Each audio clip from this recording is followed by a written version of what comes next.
আজ কোনো রান্নার ভিডিও নয়, আজ চললাম রথের মেলাতে। দুর্গাপুরের চিত্রালয় রথের মেলা। সবাইকে নমস্কার জানিয়ে তোমাদের কাছাকাছি আরেকটি ব্লগে সকলকে স্বাগত জানাই। চলুন আজ তবে মেলা ঘুরে আসি। ছেলে আর আমি চললাম রথের মেলায়। আমি শুনেছি দুর্গাপুরের চিত্রালয়ে রথের মেলা বিশাল ধুমধাম করে হয়, তবে আমি এই প্রথমবার দেখব।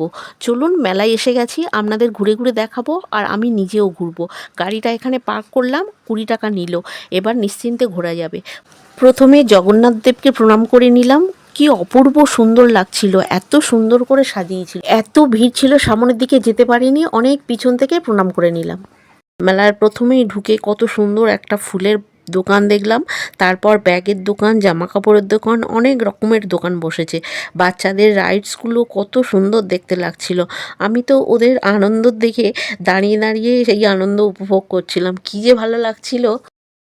আর এই জামা কাপড়ের জামাগুলো আমি দেখছিলাম যদি নেওয়া যায়, কিন্তু নেওয়া হয়নি, মেয়ে তো সঙ্গে যায়নি, পরে যখন যাব আবার নিয়ে নেবো। আর এই ফুলের দোকানটা দেখুন কত সুন্দর, সব কিন্তু প্লাস্টিকের, কিন্তু দেখে মনে হচ্ছে যেন অরিজিনাল গাছ। ফুলের দোকানের গাছগুলো, ফুলগুলো যেন দেখে মনে হচ্ছে অরিজিনাল। আমি তাই একটু সরিয়ে সরিয়ে নাড়িয়ে নাড়িয়ে দেখছিলাম। বাচ্চাদের এই রাইডসগুলো দেখে তো আমার অপূর্ব ভালো লাগছিল। কত সুন্দর, বাচ্চাগুলো কি সুন্দর চুপ করে বসেছিল আর রাইডসগুলো কি সুন্দর আপন মনে ঘুরছিল। আমি তো এটা দাঁড়িয়ে দাঁড়িয়ে অনেকক্ষণ দেখলাম। যাক, অনেক ঘোরাঘুরি হলো, এবার খিদে পেয়ে গেছে, খেয়ে নেবো। প্রথমেই খেলাম পাপড়ি চাট। পাপড়ি চাটটা বানিয়ে দিচ্ছিল, আমি বলছিলাম আমারটাই যেন একটু বেশি করে দই দিয়ে দেয়, আর ছেলে বলছিল ও টক খাবে, তাই ওর পাপড়ি চাটে বেশি করে টক দিয়ে দিচ্ছিল আর টমেটো সস দিয়ে দিচ্ছিল। কতদিন পরে খেলাম এই পাপড়ি চাট। ছেলে প্রথম নিল, ও খেতে আরম্ভ করলো, আমারটা পরে দিল। মেলার এই পাপড়ি চাট কী যে স্বাদ, অপূর্ব স্বাদ। এই যে না খাবে সে বুঝতেই পারবে না এর যে কী স্বাদ। আমরা তো বাড়িতে বানিয়ে খাই, কিন্তু বাড়িতে বানানো আর এই মেলার পাপড়ি চাট অনেক তফাৎ। অপূর্ব ভালো লাগছিল, মানে এত সুন্দর লাগছিল বলে বোঝাতে পারবো না। আমি তো কোনো দিকে তাকাইও নি, খেতে আরম্ভ করলাম। খুব সুন্দরভাবে দিয়েছিল মাখিয়ে, খুব ভালো লাগলো। আবার একটু ঘোরাঘুরি করলাম, ছেলে বলল পাউভাজি খাবো, আমিও সেই পাউভাজিতে চলে গেলাম। পাউভাজি বানিয়ে দিচ্ছিল, পাউভাজি খেয়ে নিলাম। বাড়িতে কিছু একটা খেলেই পেট ভরে যায়, কিন্তু মেলাতে তুমি হাজার রকম জিনিস খাও না, কিন্তু পেট ভরে না, সব কিছু যেন খেতে ইচ্ছা করে। ওই যে বন্দুক দিয়ে বেলুন ফাটানো, ওগুলো ছোটোবেলায় অনেক ফাটিয়েছি, এখন আর পারি না।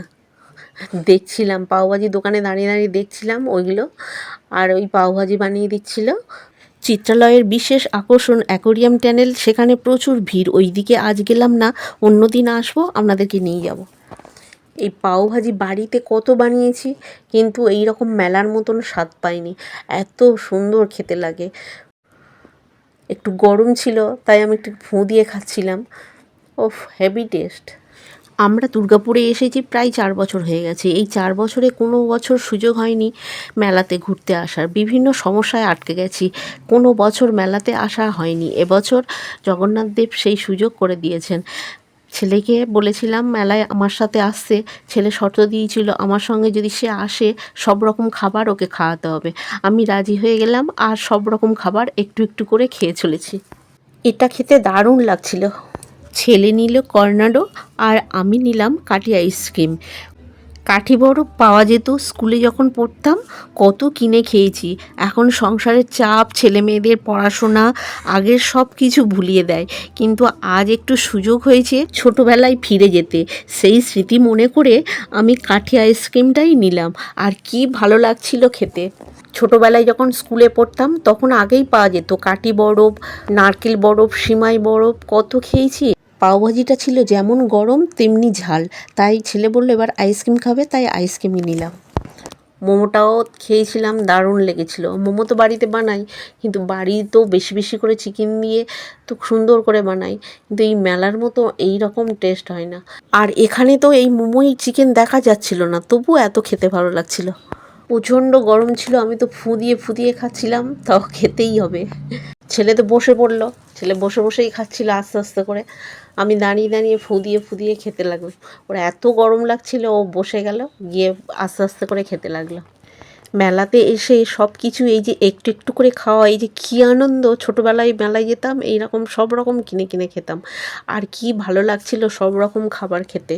3-4 বছর পরে মেলায় আসা, ওফ কী যে ভালো লাগছিল খাবার খেতে, ঘুরতে।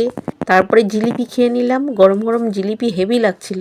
মিষ্টি খাওয়ার পরে একটু নোনতা নোনতা কিছু খেতে ইচ্ছে করছিল, নিমকি ছিল মিষ্টি দোকানে, নিমকি কিনে নিলাম, নিমকিও খেয়ে নিলাম।